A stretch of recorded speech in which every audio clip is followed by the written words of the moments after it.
Assalamualaikum warahmatullahi wabarakatuh. Perkenalkan, nama saya Jamil Farobi, NPM G1018018-002. Saya merupakan anggota dari kelompok 3 yang membahas mengenai sistem arsitektur atau arsitektur sistem. Kelompok 3 itu sendiri terdiri dari 8 orang. Yang pertama, saya Jamil Farobi dengan NPM G1018018-002. Yang kedua itu ada Haji Norizam dengan NPM G1A018-028. Yang ketiga itu ada Naufal Hafiz dengan NPM G1A018-046. Yang keempat Rahmat Fikri Wahyudi G1A018-054. Yang kelima itu Edward Anthony G1A018-058. Yang keenam itu ada Gusman Wijaya G1A018-064. Yang ketujuh itu ada Mezan Aljutra dengan NPM G1A018-086. Dan yang terakhir itu adalah Muhammad Hamzah Asraf dengan G1A018-090. Baiklah, arsitektur sistem. Apa itu arsitektur sistem? Arsitektur sistem itu sendiri adalah model konseptual yang mendefinisikan struktur, perilaku, dan lebih banyak pandangan dari suatu sistem. Deskripsi arsitektur adalah deskripsi dan representasi formal dari suatu sistem, diatur sedemikian rupa sehingga mendukung penalaran tentang struktur dan perilaku dari sistem tersebut. Selanjutnya, arsitektur sistem terdiri dari komponen sistem dan subsistem yang dikembangkan, yang akan bekerja sama untuk mengimplementasikan sistem secara keseluruhan. Adapun upaya untuk memformalkan bahasa untuk menggambarkan arsitektur sistem secara kolektif itu disebut dengan bahasa deskripsi arsitektur atau sering kita dengar dengan sebutan ADLS. Selanjutnya, berbagai organisasi dapat mendefinisikan arsitektur sistem dengan berbagai cara, termasuk yang pertama itu organisasi fundamental dari suatu sistem yang diwujudkan dalam komponen-komponennya, sehubungannya satu sama lain, dan dengan lingkungan dan prinsip-prinsip yang mengatur desain dan evolusinya. Yang kedua itu representasi dari suatu sistem. Maksudnya itu termasuk pemetaan, fungsionalitas, ke komponen perangkat keras dan perangkat lunak. Pemetaan arsitektur perangkat lunak ke arsitektur perangkat keras. Yang ketiga itu pengaturan yang dialokasikan dari elemen fisik. Maksudnya itu yang menyediakan solusi desain untuk produk konsumen atau proses siklus hidup yang dimaksudnya untuk memenuhi persyaratan arsitektur fungsional dan dasar persyaratan.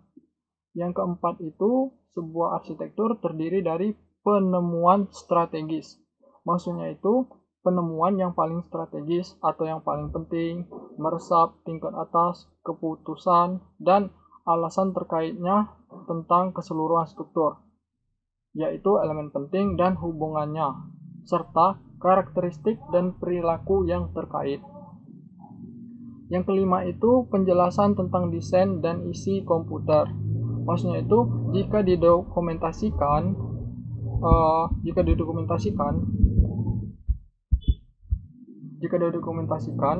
ini dapat mencakup informasi seperti inventaris terpencil dan perangkat keras, perangkat lunak, dan kemampuan jaringan saat ini. Yang keenam itu deskripsi formal dari suatu sistem. Maksudnya itu atau rencana atau rincian dari sistem pada tingkat komponen untuk memadukan penataannya. Yang ketujuh itu struktur komponen, keterkaitannya, dan prinsip serta pedoman yang mengatur desain evolusi dari waktu ke waktu. Selanjutnya yaitu arsitektur sistem menggunakan elemen perangkat lunak dan perangkat keras dan digunakan untuk memungkinkan desain sistem komposit tersebut. Arsitektur sistem yang baik dapat dipandang sebagai skema pemastisian atau algoritma yang mempartisipasi semua persyaratan sistem yang ada dan yang dapat diperkirakan menjadi sekumpulan subsistem yang terkait tanpa ada yang tersisa. Artinya, ini adalah skema pastisi yang eksklusif, inklusif, dan lengkap. Tujuan utama dari pasti sih adalah untuk mengatur elemen-elemen dalam subsistem sehingga minimal diperlukan saling ketergantungan di antara mereka, baik dari perangkat lunak maupun dari perangkat keras. Subsistem yang baik cenderung dilihat dari objek yang bermakna. Selain itu, arsitektur yang baik menyediakan pemetaan yang mudah untuk persyaratan pengguna dan uji validasi persyaratan pengguna.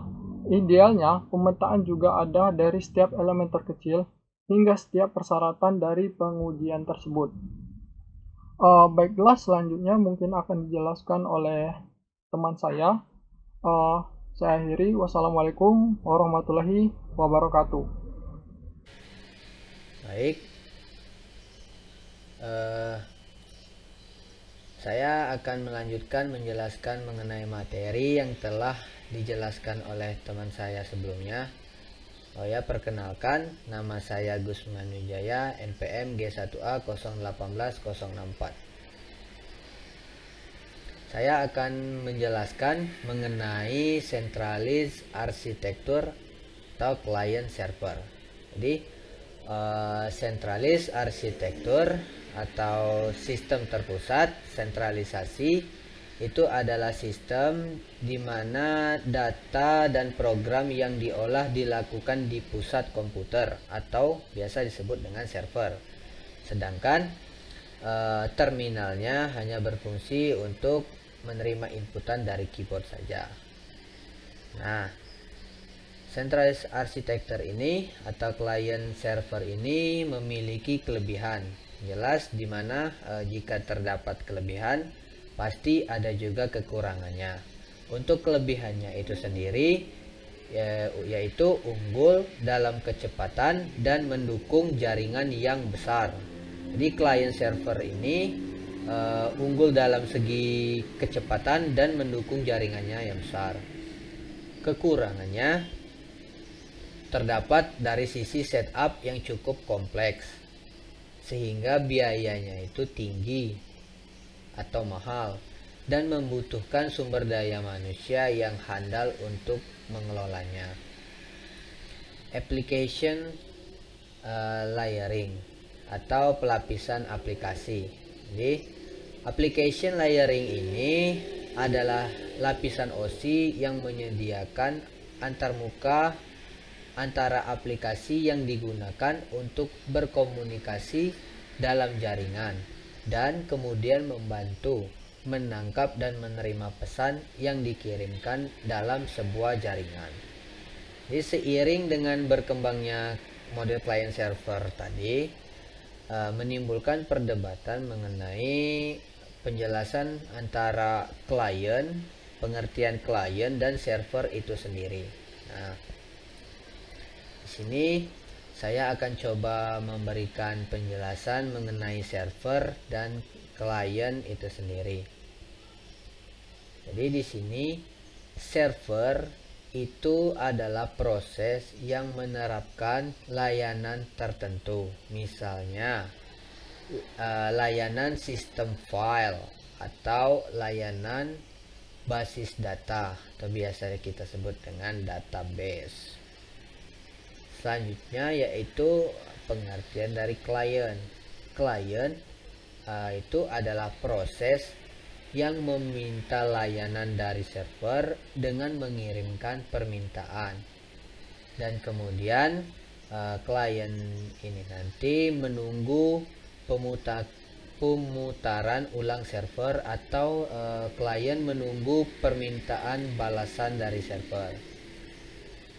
Jadi ketika klien ini mengirimkan permintaan, nantinya permintaan tersebut akan diproses oleh server dan server akan memberikan balasan kepada klien. Jadi selanjutnya pada umumnya client server arsitektur ditujukan untuk keperluan user akses ke database. Maka dari itu layer architectural style itu dibagi menjadi 3. Yang pertama user interface level atau display management. Yang kedua processing level atau application Dan yang ketiga adalah data level. Interaksi client server ini juga dikenal sebagai perilaku permintaan balasan atau request reply behavior. Request reply behavior ini adalah sebuah perilaku atau tindakan dalam meminta sesuatu pada waktu tertentu, dan balasannya merupakan pernyataan atau pengakuan dalam menanggapi suatu permintaan. Contoh dari request reply behavior atau perilaku permintaan balasan ini terdapat pada diagram ini. Nah, diagram ini adalah diagram urutan permintaan pesan. Jadi di sini pada gambar ini klien itu melakukan request atau permintaan terhadap server, dan nantinya permintaan yang telah dilakukan oleh klien ini nanti akan dikelola oleh server. Server akan mengelola permintaan tersebut, dan nantinya server akan membalas atau memberikan balasan sesuai dengan permintaan yang telah di request oleh klien ini. Jadi nanti server akan memberikan balasan kepada klien. Ketika suatu operasi dapat diulang beberapa kali tanpa membahayakan, itu dikatakan idempotent. Maksud dari idempotent itu yaitu dapat diterapkan beberapa kali tanpa mengubah hasil di luar aplikasi awal. Nah, jadi itulah penjelasan mengenai centralized arsitektur application layering, dan materi selanjutnya akan dijelaskan oleh teman saya. Terima kasih. Assalamualaikum warahmatullahi wabarakatuh. Perkenalkan, nama saya Edward Anthony dari kelompok 3. Saya akan melanjutkan apa yang telah dijelaskan oleh teman saya, yaitu multi-tier arsitektur. Multi-tier arsitektur merupakan distribusi dalam suatu client atau server processing model. Jadi dalam sebuah perangkat lunak terdapat beberapa model arsitektur. Yang pertama yaitu client sebagai layanan yang berkaitan dengan tampilan ke user atau user interface, dan server sebagai layanan database. Terdapat juga user yang terdapat di dalamnya, yaitu data processing dari aplikasi tersebut dan lain-lain, berdasarkan tier-tiernya tersendiri. Arsitektur dari tier-tier aplikasi tersebut. Yang pertama yaitu two-tier arsitektur, yaitu arsitektur yang terdiri dari client dan server, di mana dalam two-tier arsitektur ini terdapat first tier dan second tier. Yang di first tier yaitu kemampuannya yang terdapat di dalamnya yaitu presentation service atau layanan tampilan yang untuk disuguhkan ke user sebagai user interface dan lain-lain. Kemudian application service, di mana aplikasi tersebut diproses. Kemudian second tier itu data server. Di dalam data server yang terdapat application service atau layanan aplikasi, proses aplikasi tersebut, dan database service atau di mana tempat data dari aplikasi tersebut disimpan. Kemudian yang kedua yaitu three-tier arsitektur, yang mana three-tier arsitektur merupakan arsitektur yang terdiri dari client, application server, dan data server. Tier yang pertama yaitu client. Client dalam three arsitektur ini mempunyai tugas sebagai presentation service atau layanan tampilan yaitu apa yang akan dilihat oleh user sebagai user interface. Kemudian di second tier terdapat application server. Application server dalam three tier arsitektur ini yaitu sebagai apa yang diproses dalam aplikasi tersebut terdapat di dalam application server sendiri. Kemudian di tier yang ketiga yaitu di data server. Data server adalah tempat di mana data dalam aplikasi tersebut disimpan. Jadi yang pertama client, kemudian berhubungan dengan application server. Di mana misalnya contohnya klien ingin mengubah data mahasiswa dalam aplikasi tersebut. Kemudian diminta ke application server, dari application server kemudian barulah mengambil data tersebut ke data server, lalu dikembalikan lagi ke application server dan akan ditampilkan lagi ke klien. Kemudian yang terakhir yaitu multi-tier arsitektur. Multi-tier arsitektur merupakan three tier yang diperluas. Jadi dalam multi-tier arsitektur yang pertama, dalam multi-tier arsitektur application process dalam aplikasi yang pertama dapat mengakses application server yang kedua, kemudian baru mengambil ke data server.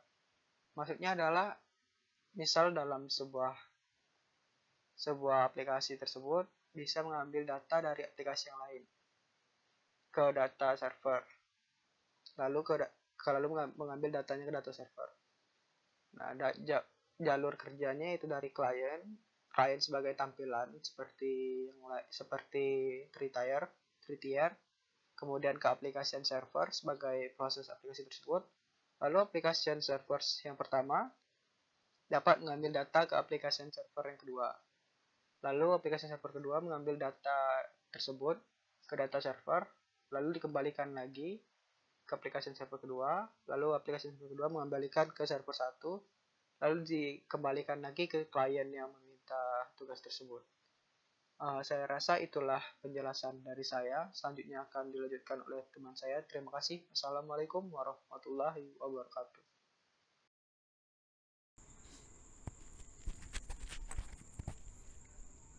Assalamualaikum warahmatullahi wabarakatuh.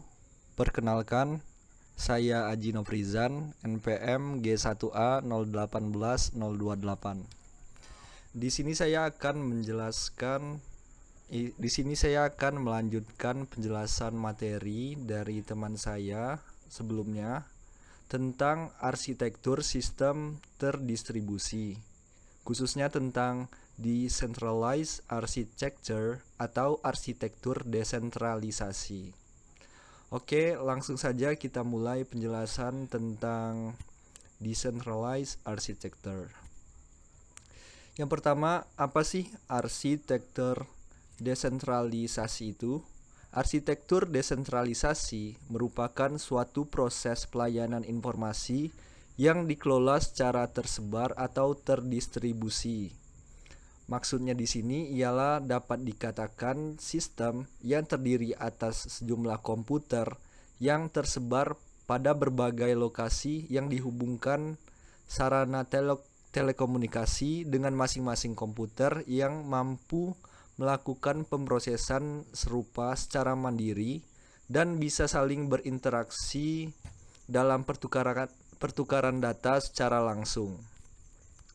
Maksudnya adalah pada arsitektur desentralisasi ini itu tidak adanya server sebagai pusat dari data-data karena klien dapat bertindak sebagai server itu sendiri. Arsitektur desentralisasi juga disebut sebagai horizontal distribution atau peer-to-peer architecture karena tidak adanya pusat. Oke, pada arsitektur desentralisasi ini terbagi menjadi dua, yaitu peer-to-peer arsitektur terstruktur dan peer-to-peer arsitektur tidak terstruktur. Peer-to-peer Structured peer-to-peer architecture atau peer-to-peer architecture terstruktur berbentuk peer-to-peer-nya lebih rapi dan terstruktur, seperti yang dapat kita lihat pada gambar. Gambar ini terlihat seperti topologi ring yang teratur. Jadi bentuk dari arsitektur peer-to-peer terstruktur itu kira-kira seperti ini. Pada arsitektur ini menggunakan DHT atau Distribute Hash Table, di mana overlay diatur dalam topologi tertentu dan protokol memastikan bahwa setiap node dapat secara efisien untuk mencari jaringan, file, atau sumber daya, bahkan jika sumber dayanya itu sangat jarang. Oke, kita lanjut ke unstructured peer-to-peer architecture. Bentuk peer-to-peer-nya itu lebih acak atau random seperti yang ada pada gambar karena menggunakan random graph. Nah, di dalam struktur ini menugaskan sebagian besar pada algoritma secara acak untuk membangun lapisan jaringan. Setiap node mendata jaringan node neighbor atau tetangganya, tetapi data node tersebut ditempuh dengan proses acak sederhana. Untuk penerapannya sendiri pada unstructured architecture ini, peer-to-peer-nya ini sudah sering kita gunakan, misalkan pada aplikasi sharing seperti ShareIt atau MiShare atau aplikasi share lainnya. Kemudian pada media komunikasi seperti chat dan komunikasi lainnya, dan juga mata uang digital atau cryptocurrency seperti Bitcoin. Karena pada konsepnya decentralized architecture itu tidak memiliki server, jadi langsung dari komputer satu ke komputer lainnya. Itulah penjelasan sederhana yang dapat saya sampaikan tentang decentralized architecture, khususnya tentang arsitektur terstruktur dan yang peer-to-peer terstruktur dan yang tidak terstruktur. Terima kasih.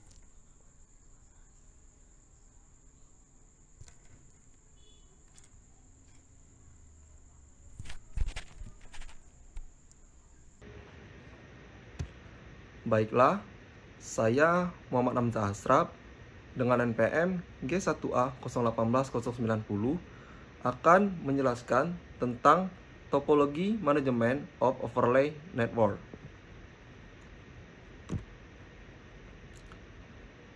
Jaringan overlay menjadi banyak digunakan untuk pengiriman konten dan layanan berbagi file karena menyediakan layanan yang efektif dan andal dengan membuat topologi virtual di atas jaringan yang ada.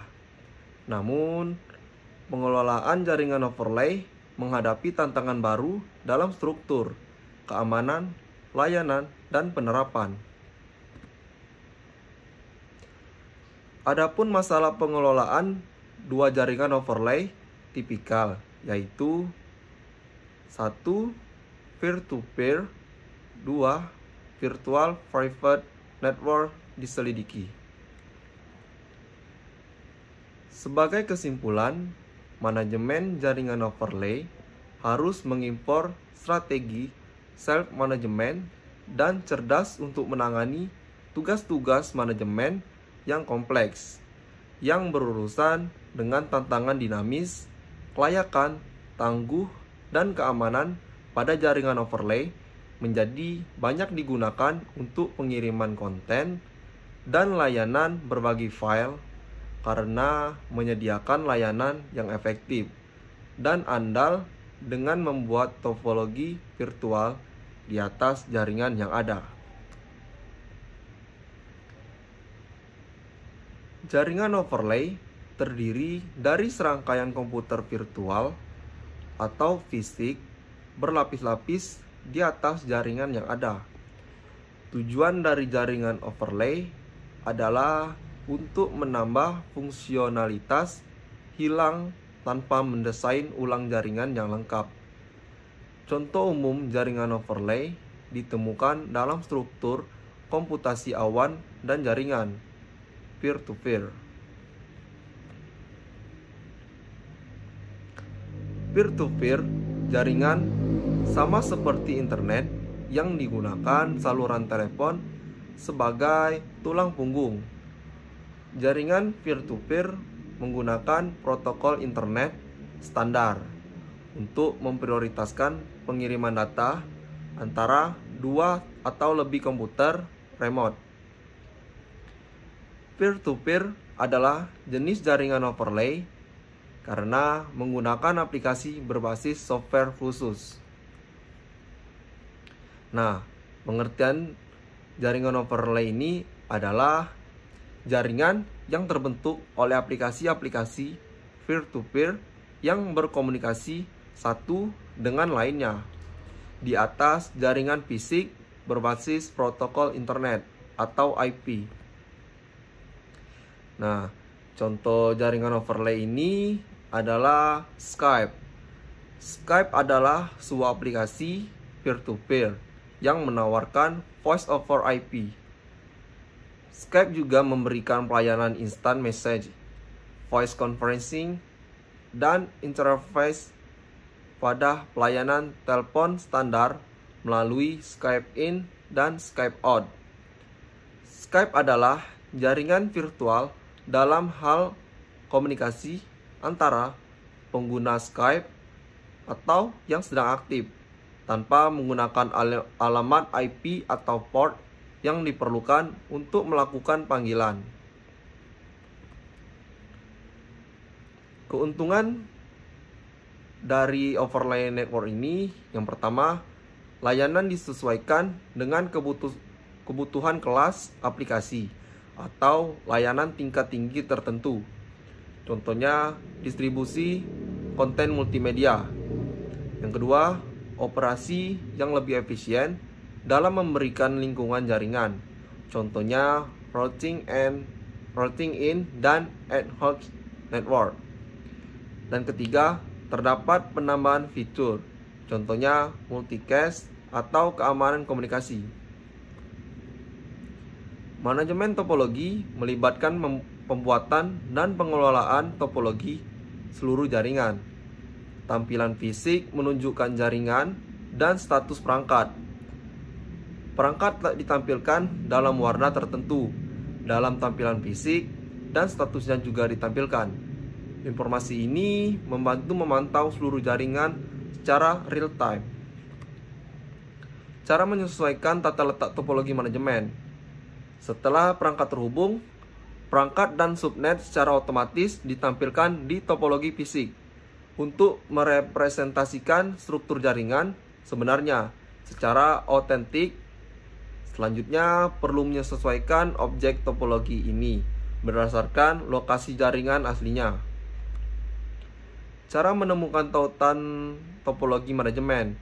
Tautan menampilkan koneksi fisik atau logis antara objek topologi, membuat virtual nest dan virtual link untuk objek yang tidak dapat dihubungkan ke ASIC, dapat membuat NE virtual dan tautan seluruh jaringan.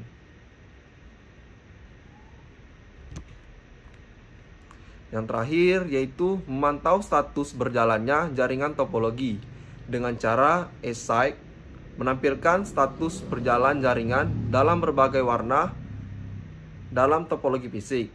Ini adalah pendekatan pemantauan jaringan yang paling sering digunakan untuk sebagian besar pengguna. Nah, jadi itulah penjelasan tentang materi topologi manajemen of overlay network. Baiklah, Assalamualaikum warahmatullahi wabarakatuh. Perkenalkan, nama saya Naufal Hafiz Diulhaq, NPM G1A 018046.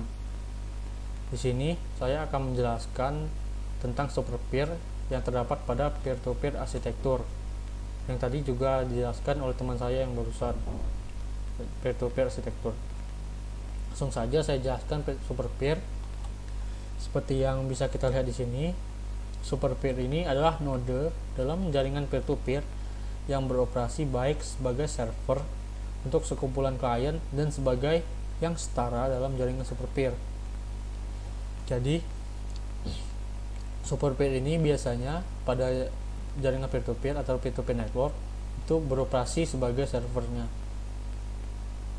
atau juga bisa sebagai yang setara dalam jaringan super peer. Seperti namanya, super peer sering juga diatur dalam jaringan peer-to-peer yang mengarah ke organisasi hierarkis. Jadi di peer-to-peer network ini terdapat organisasi hierarki, seperti server dan klien. Jadi di organisasi ini terdapat peer reguler yang juga disebut sebagai weak peer. Ini terhubung sebagai klien super peer. Jadi seperti yang saya jelaskan tadi, super peer ini terdapat di network peer-to-peer network ini bertindak sebagai server untuk sekumpulan klien, yang klien ini adalah peer reguler ini, yang atau juga yang disebut sebagai weak peer, yang terhubung sebagai kliennya super peer.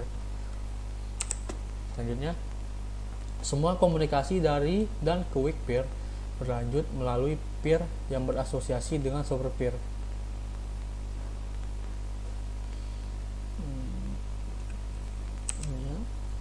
Dalam banyak kasus asosiasi antara weak peer dan super peer, setiap kali weak peer bergabung ke dalam sebuah network, ia akan menempel ke salah satu super peer dan tetap terhubung sampai weak peer ini meninggalkan network tersebut. Jadi seperti ini saya gambarkan dulu. Nah, ini gambarnya. Jadi ini sebuah super peer network, ini peer-to-peer network.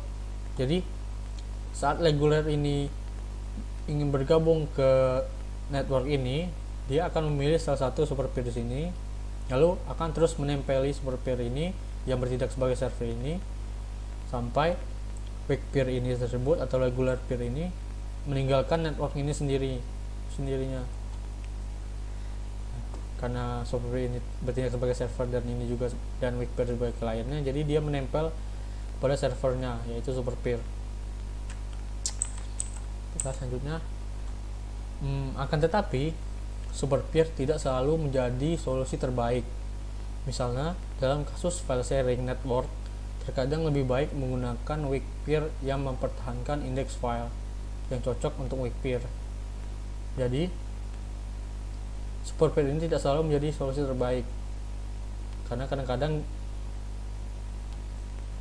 pada kasus tertentu weak peer juga bisa digunakan, tergantung masalahnya, tergantung kasusnya. Seperti contohnya kasus file sharing network. Selanjutnya, super peer juga menangani masalah yang disebabkan penempatan item data ketika jaringan berkembang. Lalu teknik super peer dapat menangani masalah yang terkait dengan scalability karena dapat mempertahankan konektivitas terhadap item data. Jadi masalah scalability ini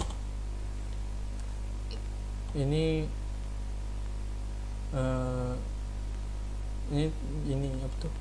Jadi super peer ini bisa mempertahankan efisiensi sebuah sistem jika terdapat penambahan data seperti yang ini.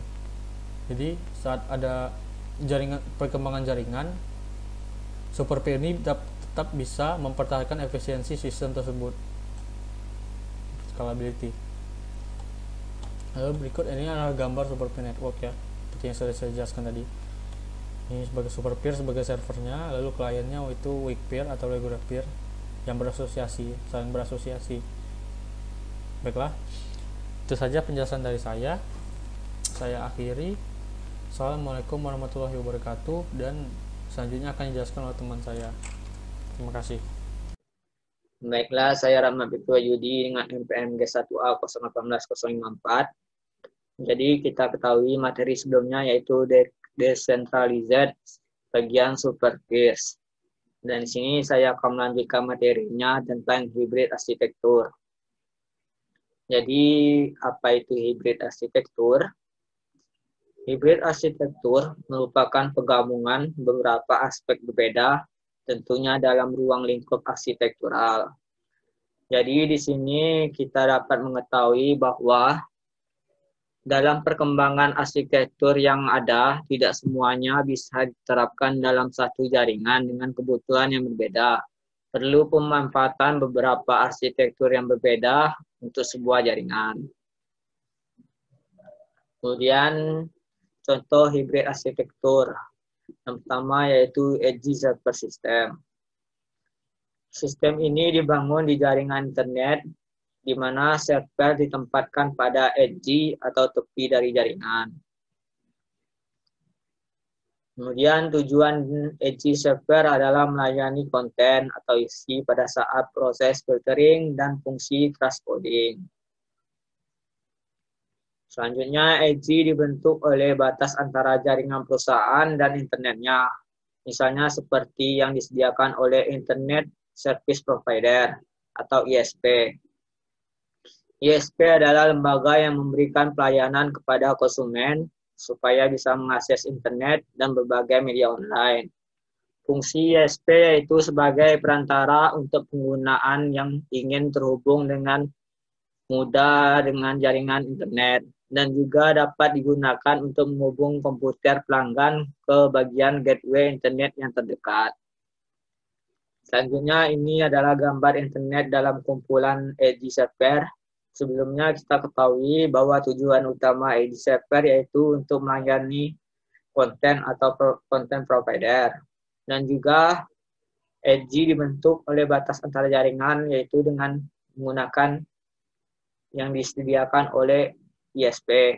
Jadi telah disediakan dan juga pada umumnya klien yang terhubung ke internet dengan cara dari sebuah server edge atau edge server. Jadi klien terhubung dengan melalui edge server. Nah, jadi di sini untuk bisa ada internet, jadi harus memerlukan ISP. Jadi itulah penjelasan dari gambar internet dalam kumpulan edge server. Selanjutnya, edge server dapat digunakan untuk mengoptimalkan isi atau konten dan aplikasi distribusi. Satu edge server bertindak sebagai origin server dari semua isinya atau kontennya berasal. Jadi di sini apa origin server? Origin server adalah komputer yang menjalankan satu atau lebih program yang dirancang untuk merespon dan memproses permintaan internet yang masuk.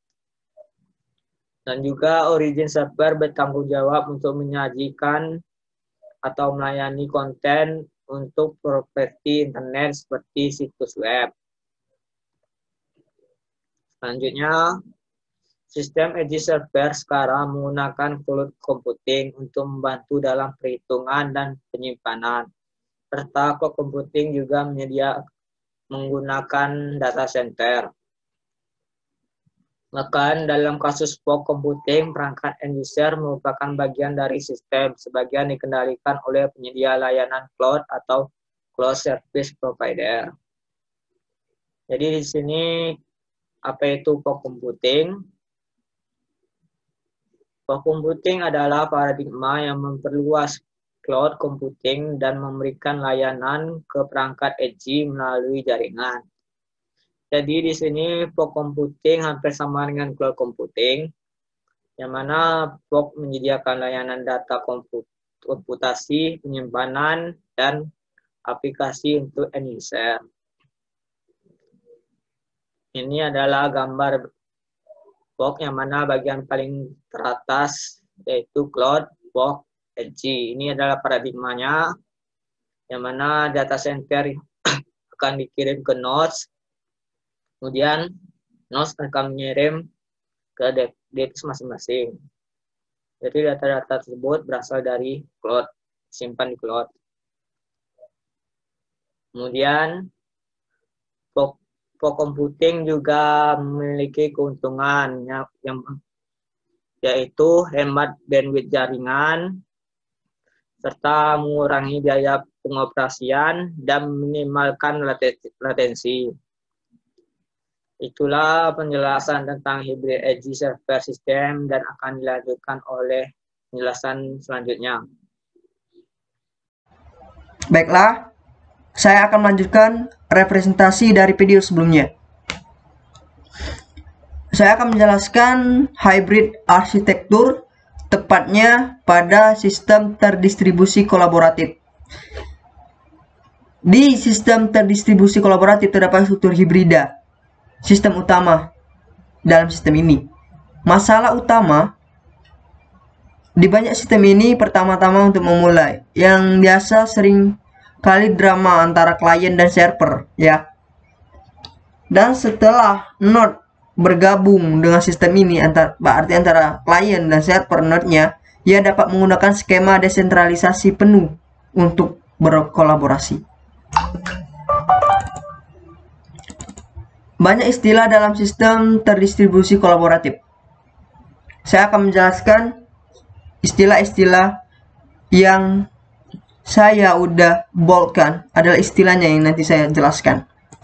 Untuk membuat masalah menjadi konkret, mari kita timbangkan sistem berbagi file BitTorrent. Apa itu BitTorrent? Adalah sistem pengunduh file peer-to-peer dan strukturnya terpisah untuk membantu melacak unduhan file. Dalam kebanyakan sistem berbagi file, sebagian kecil dari partisipan hanya mendownload file, tetapi berkontribusi hampir tidak ada. Fenomena ini sering disebut dengan tumpangan gratis. Seperti itu.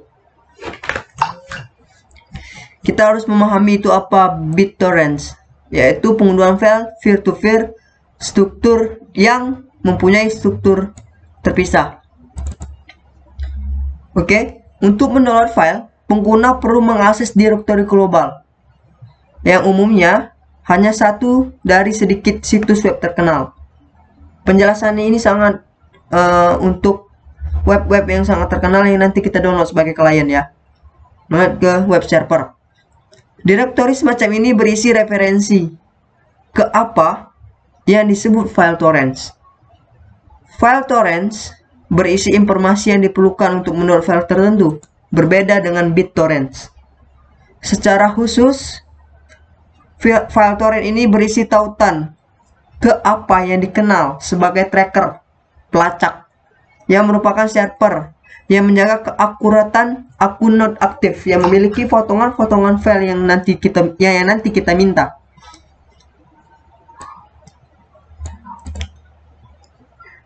Seterusnya, ada tautan magnet. Tautan magnet adalah pelacak awal untuk file yang diminta. Dicari di struktur yang terpisah untuk melacak unduhan file to peer tadi. Melalui apa? Melalui apa yang kita minta. Itulah yang disebut tautan magnet. Set lengkap node download untuk file tertentu F dikenal sebagai swarm. Untuk file itu saja, himpunan bagian node dari kelompok yang berkolaborasi dengan A disebut set tetangga. Artinya dengan A dan NA. Kira-kira seperti itu. Node yang memiliki semua potongan F dan terus berpartisipasi dalam segerombolannya disebut sebagai pengumpan. Yang nanti ada balikan feedbacknya. Apa? Yaitu berupa file yang kita download. Seperti itu. Semua yang lain dalam semburan itu dikenal sebagai leechers. Oke. Ada namanya potongan di BitTorrent. Apa itu? Yaitu file dibagi menjadi beberapa potongan, tetapi mempunyai ukuran yang sama. Itu namanya potongan di BitTorrent. Dan unit transfer data antara dua rekan disebut satu blok. Sebuah node dapat mengubah sebuah blok hanya jika ia memiliki seluruh bagian dari blok tersebut. Artinya kita ambil contoh, tetangga B termasuk dalam himpunan potensial A dari A jika itu memiliki blok yang belum memiliki A. dan sebaliknya. Ini biasanya, contoh ini biasanya disebut dengan himpunan potensial. Oke, ada namanya di sistem terdistribusi kooperatif, ada namanya fase bootstrap, yaitu sebuah node A baru saja menerima bagian pertamanya, menempatkan pada posisi untuk memulai perdagangan blok. Bagian pertama ini diperoleh melalui mekanisme yang disebut dengan optimistic unchocking, di mana node dari NA secara tidak mandiri menyediakan blok dari sebuah bagian untuk memulai node yang baru yang akan datang atau yang baru tiba nantinya. Ada kawannya dari fase bootstrap, yaitu fase perdagangan, yaitu dalam fase ini jika PA lebih besar dari 0, artinya selalu ada rekan yang dapat menukar blok dengan A. Dalam praktiknya ini adalah fase di mana pengunduhan sangat efisien karena cukup banyak node yang dapat dipasangkan untuk bertukaran data. Dan ada lagi adalah fase pengunduhan terakhir. Sekarang ukuran kumpulan potensial telah turun ke 0 lagi, sehingga node A sepenuhnya bergantung pada rekan yang baru tiba di kumpulan tetangganya untuk mendapatkan bagian yang terakhir yang hilang nantinya. Perhatikan bahwa set tetangga dapat berubah hanya dengan melibatkan tracker, artinya pelacak. Oke, mungkin itu saja penjelasan dari kelompok kami, representasi dari kelompok kami tentang arsitektur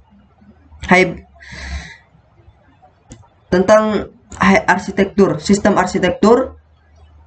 Terima kasih atas perhatiannya. Mohon maaf atas segala kekurangan dari kelompok kami. Terima kasih telah menonton. Assalamualaikum warahmatullahi wabarakatuh.